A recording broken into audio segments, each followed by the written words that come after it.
Welcome to Tippecanoe County, located in the west central portion of Indiana. The indigenous caretakers of this land included the Wea, Miami, Shawnee, Potawatomi, and Delaware people. We are known for Purdue University, basketball, and lots of cornfields. But we are so much more than that. There is a lot of heart and soul and culture here. We are going to the Tippecanoe County Library, West Lafayette City Hall, and the Tippecanoe County Health Department to learn more about our community. My name is Josh Holman, and I work here at the Tippecanoe County Public Library. I'm really the county librarian when it comes to titles. My name is Santa Booker, and I'm the city clerk of West Lafayette. Gregory Loomis, I'm a medical doctor, and I'm the Tippecanoe County Health Officer. West Lafayette is it's kind of a different little duck here because we have a Big Ten university that sits right in the center of who we are, and it brings all of our international students and so much into play, wonderful opportunities and cultural experiences that I don't think you get just every place you live. It is also only 3.6 or 7% African American, so it doesn't have a strong base here with African Americans. We have an even smaller, if I'm not mistaken, much smaller Hispanic community as well. But we are on the front line.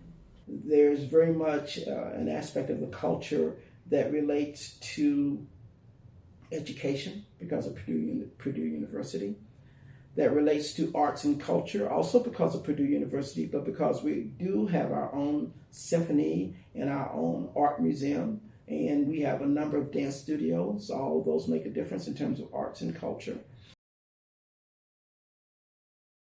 If you have a little black woman who's 100 pounds and a little white woman who's 100 pounds, and they both need a kidney, the little white woman who's 100 pounds will get the kidney because of this disparate lab values they're put on black people because of muscle mass, even though they're both 100 pounds. So she would be put back waiting for the kidney while the white woman would get the kidney. That's one of many examples that I can give you. And these are the kind of biases, not just racial, but biases that exist within this community with no medical evidence or any peer-reviewed science that shows that this is true. We were expected to have babies and get up and do everything that we were doing before. There was no care shown to us. And sadly, in Indiana, we are still treated that way. As a state, we should be embarrassed that we are still treating black women with this lack of care, and brown women as well. But we have historically been that way. And it's systemic in that it carries over from work and home life and even our interaction with police officers and healthcare workers in general, and just how we have been treated and the belief that is there to doctors who pledge to do no harm. But it's okay to harm us. It is real, it is alive, it is now. And there's no way to ignore that this continues.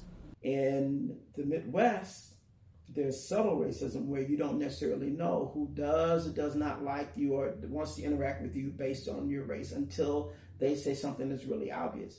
And so folks kind of try to stay under the radar and say racism is not really a big deal and a racist attitude is not a big deal here and that it's not prevalent here. But actually it is. Even as an African American in the community, someone who's an adult who's lived in other areas, I still have had experiences and or seen experiences where people don't necessarily think and realize that they are projecting a racist attitude, but they really are. And we ended up with a heat map. And a heat map is kind of like a chart area bordered by city streets. It shows us that 50-60% of these problems occur in that area. So it helped us solve two problems with one heat map.